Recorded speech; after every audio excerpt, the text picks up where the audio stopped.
guys, my name is Chrissy and I'm on the customer experience team over here at the Sill, and I wanted to chat a little bit today about what I like to do on Sundays to kind of kick off my week on a really good positive note. So I'm an early bird by nature, so the first thing I do on a Sunday morning is get right out of bed and go for a long walk.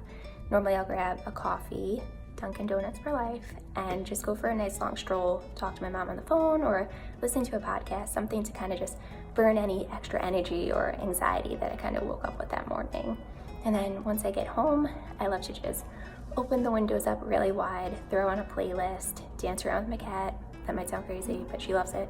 So do I. Her favorite song is Walking in Memphis, obviously. And then kind of just clean the apartment. It's super important, especially if I know I'm going to be working from home, to make sure that my space is tidy and smells really good, everything's squeaky clean.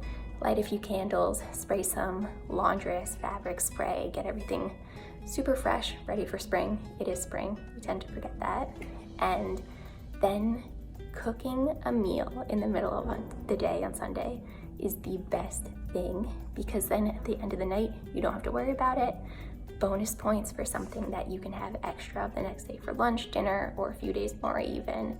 So I love cooking a pasta salad in the middle of the day on a Sunday, throwing it in the fridge, and then just letting it chill, going about my day per usual. It's just so great not having to worry about what's for dinner that night.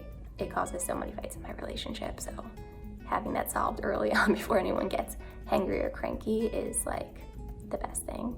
And knowing that my apartment's clean, my dinner's ready for the day and the next few days, and it just like starts you off on such a positive note.